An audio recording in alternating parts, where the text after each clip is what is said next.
Bismillahirrahmanirrahim. Assalamualaikum warahmatullahi wabarakatuh. Alhamdulillahirabbil alamin. Wa bihi nasta'inu ala umurid dunya waddin. Asyhadu an la ilaha illallah al-malikul haqqul mubin. Wa ashhadu anna sayyidana wa habibana wa syafi'ana yawmal qiyamah Muhammadan abduhu wa rasuluh al-mab'uts rahmatan lil alamin. Allahumma salli ala sayyidina Muhammadin wa ala alihi wa ashabihi ajmain, amma ba'd. Bapak Ibu jamaah subuh yang saya muliakan, alhamdulillah, puji syukur kehadirat Allah Subhanahu wa taala, di mana pada subuh hari ini kita kembali dipertemukan dalam rangka mengikuti pengajian rutin kita setiap subuh Jumat. Mudah-mudahan kita senantiasa mendapat hidayah dan inayah dari Allah Subhanahu wa taala. Selawat dan taslim atas junjungan kita Nabiullah Muhammad sallallahu alaihi wasallam sebagai rahmatan lil alamin. Bapak Ibu yang saya muliakan, tema tafsir maudhu'i kita pada subuh hari ini, insyaallah kita akan membahas tentang masalah bangsa jin. Kalau pada pertemuan bulan kemarin kita membahas tentang malaikat, maka insyaallah pada subuh hari ini kita akan kembali mengkaji tentang siapa sesungguhnya bangsa jin itu. Yang pertama, bahwa asal kejadian atau penciptaan bangsa jin itu, dia tercipta daripada api. Kalau kemarin malaikat itu tercipta dari nur, cahaya, maka jin ini tercipta daripada api. Sebagaimana yang tertuang dalam surah Al-Hijr ayat 27, Allah Subhanahu wa taala berfirman, wal janna khalaqnahu min qabl min naris samum. Artinya bahwa jin itu khalaqnahu min qabl, Allah telah ciptakan sebelum diciptakannya manusia. Min naris samum, bahwa jin itu tercipta daripada api yang sangat panas, as-samum. Inilah asal kejadian bangsa jin, Bapak Ibu yang saya muliakan. Bahkan dalam surah Ar-Rahman dipertegas lagi ayat 15, Allah Subhanahu wa taala berfirman, wa khalaqal janna min marijim min nar. Dan Allah telah menciptakan jin itu dari api yang menyala-nyala. Inilah yang membuktikan bahwa bangsa jin itu tercipta daripada api. Yang kedua, Bapak Ibu yang saya muliakan, tabiat bangsa jin.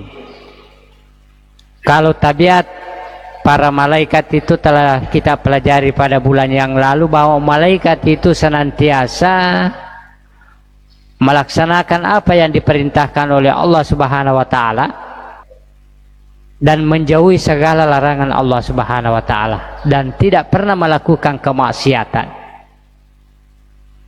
Berbeda dengan bangsa jin, bahwa tabiat bangsa jin itu sama dengan tabiat manusia. Di dalam surah Al-Jin, Allah Subhanahu wa taala berfirman pada ayat 11, bangsa jin sendiri menceritakan,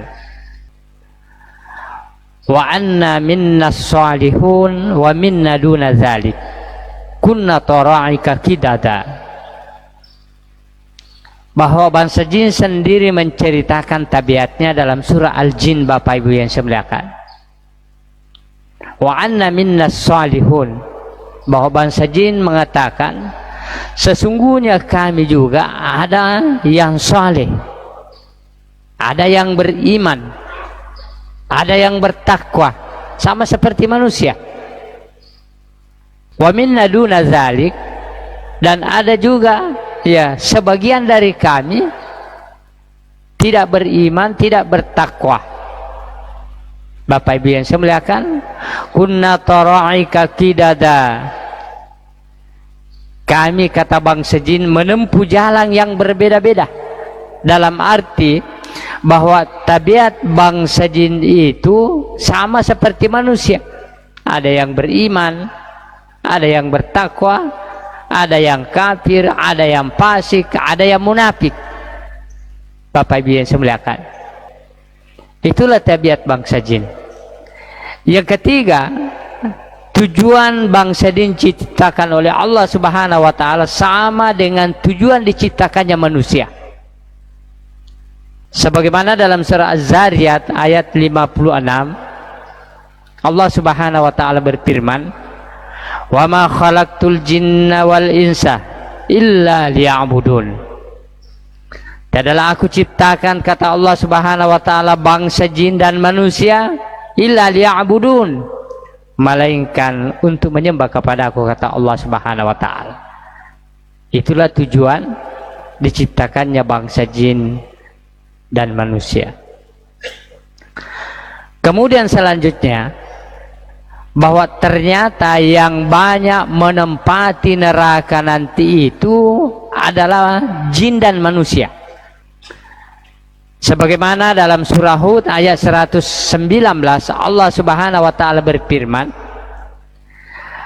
wa tammat kalimatu rabbika la amla'anna jahannama minal jinni wal ins wan nas ajma'in, bahwa telah ditetapkan oleh Allah Subhanahu wa taala, ya, la amla'anna jahannam, bahwa yang akan memenuhi nanti neraka jahannam minal jinni wan nas ajma'in, itu dari kalangan bangsa jin dan kalangan umat manusia semuanya, Bapak Ibu yang saya muliakan. Kemudian selanjutnya, di antara bangsa jin ada yang bernama iblis, ada yang bernama syaitan. Bagaimana kita membedakan bangsa jin, iblis dan syaitan? Bapak Ibu yang saya muliakan, iblis dan syaitan itu berasal dari bangsa jin. Cuma Allah memberikan penamaan sesuai dengan wataknya. Kalau iblis itu, apa wataknya iblis sehingga Allah Subhanahu wa taala mengatakan dari bangsa jin itu iblis? Ternyata wataknya itu iblis berasal dari kata ablasa yublisu iblisan. Apa artinya ablasa yublisu iblisan? Artinya hamba yang putus asa. Makanya Allah Subhanahu wa taala sangat murka kalau ada hambanya yang putus asa. Apakah itu dari golongan manusia ataukah itu dari golongan bangsa jin? Ketika mereka putus asa, maka Allah sangat murka pada hamba itu. Salah satu contoh misalnya, kalau ada manusia yang bunuh diri, itu berarti gambarannya dia putus asa dari rahmat Allah. Padahal dalam Al-Quran Allah Subhanahu wa ta'ala telah memperingatkan kepada kita, Qul ya ibadiyallazina asrafu la taqnatu min rahmatillah fa innallaha yaghfiruz dzunuba jami'a innahu huwal ghafurur rahim. Sampaikan wahai Muhammad kepada hamba-hambaku yang telah melakukan seluruh kemaksiatan dengan dosa yang banyak, la taqnatu min rahmatillah, jangan pernah putus asa dari rahmat Allah Subhanahu wa ta'ala. Fa innallaha yaghfiruz dzunuba jami'a, sesungguhnya Allah mengampuni seluruh dosa-dosa hambanya kalau dia minta ampun, karena memang dia adalah Maha Pengampun. Inilah Bapak Ibu yang saya muliakan, kenapa iblis dilaknat oleh Allah Subhanahu wa ta'ala, karena dia putus asa ketika dia sudah menggoda Nabiullah Adam alaihissalam, disuruh sujud lalu dia tidak mau sujud, menggoda lagi Nabiullah Adam, lalu Allah melaknat dia. Apa yang dia katakan? Aku telah menerima laknat ini, tapi saya mohon berikan tenggang waktu saya, berikan umur panjang saya untuk menggoda hamba-hambamu. Ini membuktikan bahwa iblis itu, Bapak Ibu yang saya muliakan, diharapkan taubat oleh Allah Subhanahu wa ta'ala, tetapi justru dia putus asa, bahkan dia meminta umur yang panjang untuk menggoda manusia-manusia supaya juga jatuh ke lembah nista, Bapak Ibu yang saya muliakan. Makanya iblis dikatakan iblisan, hamba yang putus asa dari golongan bangsa jin. Makanya kalau manusia ada yang putus asa, itu juga bisa dikatakan iblis dari golongan manusia. Kalau bangsa jin yang putus asa, itu juga dikatakan iblis dari golongan bangsa jin. Bapak Ibu yang saya muliakan. Kemudian yang kedua, syaitan. Syaitan ini juga Bapak Ibu yang saya muliakan berasal dari bangsa jin yang memiliki dua watak. Makanya para ulama berbeda pandangan daripada istiqaqul kalimah syaitan.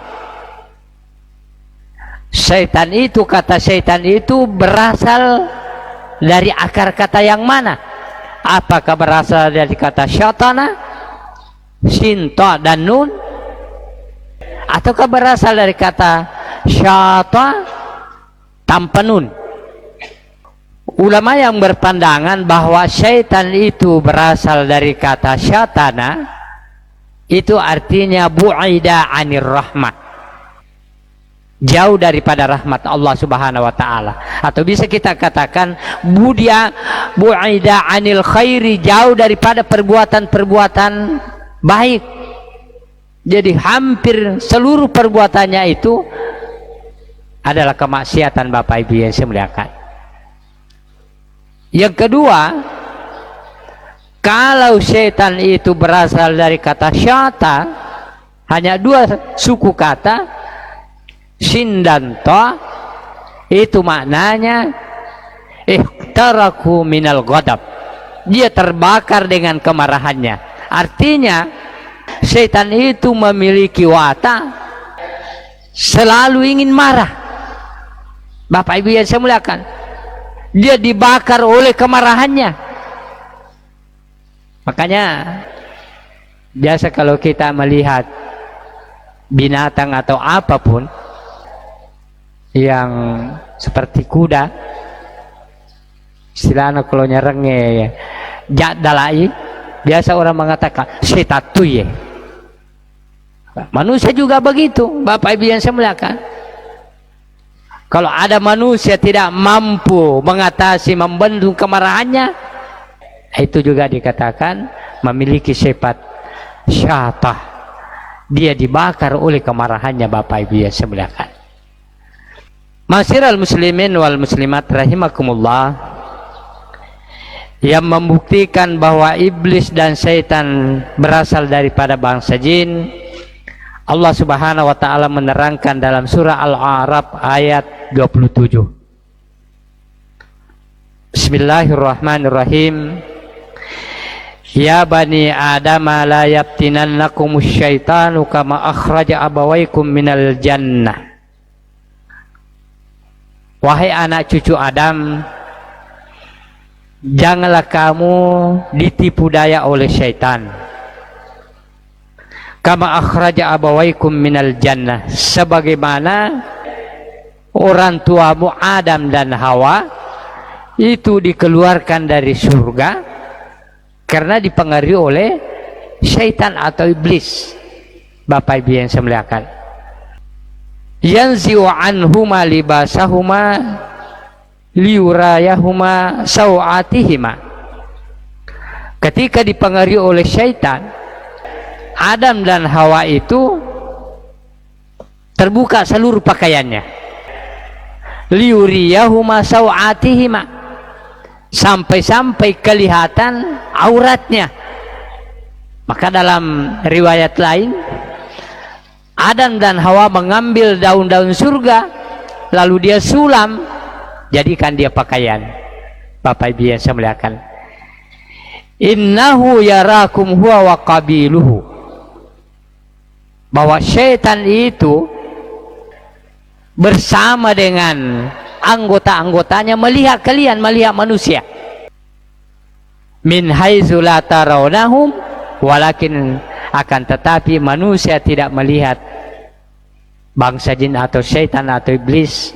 Bapak Ibu yang saya muliakan, inna ja'alna syayatina awliya'a lil ladzina la yu'minun, sesungguhnya yang menjadikan syaitan itu pelindung baginya adalah mereka adalah orang-orang yang tidak beriman. Bapak Ibu yang saya muliakan, bagaimana tabiat iblis dengan syaitan? Bapak Ibu yang saya muliakan, ternyata tabiat iblis dan syaitan selamanya pembangkang, suka menentang kebenaran. Bapak Ibu yang saya muliakan, kalau tadi bangsa jin itu tabiatnya masih bisa beriman, bertakwa, dan ada juga yang tidak beriman. Tetapi syaitan dengan iblis ini digambarkan tabiatnya selamanya pembangkang dari kebenaran. Bapak Ibu yang saya muliakan, ini digambarkan dalam surah Al-Hijr ayat 29 sampai 31. Allah Subhanahu wa taala berfirman, fa iza sawaituhu wa nafakhtu fihi min ruhi faq'u lahu sajidin. Ketika Allah selesai menciptakan Nabiullah Adam alaihissalam dan beliau meniupkan roh padanya, ya, maka bersujudlah para malaikat. Bapak Ibu yang saya muliakan, kepada Nabi Adam disuruh bersujud. Fasajadal malaikatu kulluhum ajmain, maka seluruh malaikat semuanya akan sujud kepada Nabiullah Adam alaihissalam, illa iblis aba ayyakuna minas sajidin, kecuali iblis enggan atau membangkang, tidak mau sujud kepada Nabiullah Adam alaihissalam. Bapak Ibu yang saya muliakan, ini membuktikan bahwa tabiat syaitan atau iblis adalah mereka pembangkang kebenaran. Bapak Ibu yang saya muliakan, kemudian yang terakhir, bahwa setiap manusia itu sesungguhnya disertai oleh syaitan. Jadi engkau mana tuh syaitan majuri kipabu. Jadi setiap manusia itu diikuti oleh syaitan, tidak luput daripada gangguan syaitan, godaan syaitan. Ini diterangkan dalam surah An-Nisa ayat 118. Allah Subhanahu wa taala berfirman, la'anahullah wa qala la'attakhizanna min ibadika nasiban mafruda. Yang dilaknati Allah Subhanahu wa taala yaitu syaitan atau iblis, dan syaitan itu mengatakan, saya benar-benar mengambil dari hamba-hamba engkau, la'attakhizanna min ibadika nasiban mafruda, bagian yang sudah ditentukan untuk saya. Ini membuktikan Bapak Ibu yang saya muliakan bahwa setiap manusia itu diikuti oleh syaitan untuk digoda. Makanya Rasulullah pernah mengatakan bahwa saya pun juga diikuti oleh jin qarin. Maka inilah yang dikatakan jin qarin. Cuma Rasulullah mengatakan, cuma saya mampu mengajak jin qarin saya untuk masuk Islam. Dan kebanyakan mereka justru diajak kepada jalan yang salah, dibisikkan kepada jalan yang tidak benar. Bapak Ibu yang semuliakan, masyiral muslimin wal muslimat rahimakumullah. Tetapi ketentuan ini ada pengecualian. Iblis dan setan sendiri mengatakan, kecuali yang saya tidak mampu menggoda, saya tidak mampu menjerumuskan ke jurang kenistaan, illa ibadakal mukhlasin. Ingat Pak Bu, Allah mengatakan ibadakal mukhlasin, bukan mukhlisin. Karena beda itu mukhlasin dengan mukhlisin. Kalau mukhlisin masih bisa tergoyahkan daripada keikhlasannya dengan berbagai kemegahan-kemegahan dunia. Tapi ketika mukhlasin, bahwa apapun godaan yang ada pada mereka, hamba ini sudah dikatakan sangat istiqamah mukhlasin, maka iblis dan syaitan kata mereka, kami tidak mampu menggoda hamba-hambamu ya Rab, yaitu mukhlasin, hamba-hamba yang senantiasa mukhlas, bukan mukhlis. Karena beda itu mukhlis Pak Bu dengan mukhlas. Mukhlis masih bisa tergoyahkan keikhlasannya, tapi mukhlas bagaimanapun keadaannya dia tidak akan tergoyahkan keikhlasannya di hadapan Allah Subhanahu wa taala. Masyiral muslimin wal muslimat rahimakumullah, sekira inilah pelajaran kita pada subuh hari ini. Mudah-mudahan dengan gambaran bangsa jin ini kita akan mampu menghindari dari godaan-godaannya, sehingga kita termasuk hamba-hamba yang mukhlas. Bapak Ibu yang semuliakan, saya kira untuk sementara demikian, lebih dan kurangnya mohon dimaafkan. Ya, untuk sementara, assalamualaikum warahmatullahi wabarakatuh.